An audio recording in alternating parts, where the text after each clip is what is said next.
ভারতের পশ্চিমবঙ্গ রাজ্যে বিধানসভা নির্বাচনে প্রথম দফার ভোটের প্রায় এক সপ্তাহ পর বুধবার সন্ধ্যা ৬টা পর্যন্ত চলে দ্বিতীয় দফার ভোট গ্রহণ। ২৯ এপ্রিল দ্বিতীয় দফায় রাজ্যটির মোট ৭টি জেলায় ভোট গ্রহণ করা হয়েছে। বিধানসভার ২৯৪টি আসনের মধ্যে এবার নির্ধারিত হচ্ছে ১৪২ আসনের ভবিষ্যৎ। এর আগে ২৩ এপ্রিল প্রথম দফায় ১৫২টি আসনের ভোট হয়। এই দফায় কলকাতার ভবানীপুর আসন থেকে মুখোমুখি প্রতিদ্বন্দ্বিতা করছেন মুখ্যমন্ত্রী মমতা ব্যানার্জি ও বিজেপি নেতা শুভেন্দু অধিকারী। ভোট গ্রহণ পর্বে সবার নজর কলকাতার ভবানীপুর আসনের দিকে।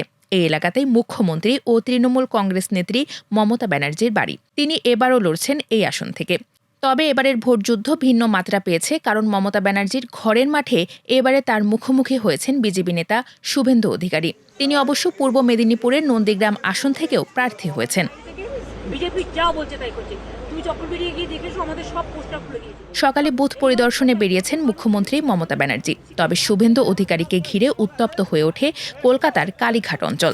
ভবানীপুর বিধানসভা কেন্দ্রের বিভিন্ন অঞ্চলে সকাল থেকেই ঘুরেছেন শুভেন্দু অধিকারী। তবে কালীঘাট অঞ্চলে ঢুকতেই পরিস্থিতি কিছুটা উত্তপ্ত হয়ে পড়ে। দফায় দফায় তাকে ঘিরে একাধিক সংঘাতের ছবি ধরা পড়ে সংবাদ মাধ্যমে। এছাড়া বুধবার সকাল থেকেই পশ্চিমবঙ্গের বিভিন্ন জায়গা থেকে বিক্ষিপ্তভাবে সহিংসতা ও ভাঙচুরের ঘটনা ঘটেছে বলে অভিযোগ উঠেছে। বার্তা সংস্থা পিটিআইয়ের খবর অনুযায়ী নদিয়া জেলার চাপড়া ও শান্তিপুর, দক্ষিণ ২৪ পরগনার ভাঙ্গার সহ একাধিক জায়গা থেকে সহিংসতার অভিযোগ পাওয়া যাচ্ছে। একে ঘিরে রাজনৈতিক দলগুলোর পাল্টাপাল্টি অভিযোগে রাজনৈতিক উত্তাপও বেড়েছে।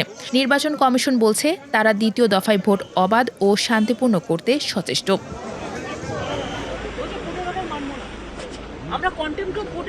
এদিকে মমতা ব্যানার্জি অভিযোগ করেছেন কেন্দ্রীয় বাহিনী গুন্ডাগিরি করছে ও ভুয়া ভোটদানে সাহায্য করছে। তবে তার অভিযোগ নাকচ করে দিয়েছেন পশ্চিমবঙ্গের মুখ্য নির্বাচনী আধিকারিক মনোজ কুমার আগরওয়াল। এ পর্বে মোট ভোটারের সংখ্যা ৩,২১,৭৩,৮৩৭ জন।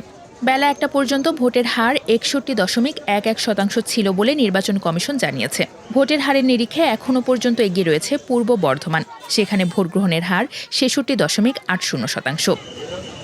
ভোট গণনা শেষে ফলাফল ঘোষণা করা হবে ৪ মে সোমবার। পশ্চিমবঙ্গের রাজ্য সরকারে কোন দল ক্ষমতায় আসবে তা সেদিনই জানা যাবে।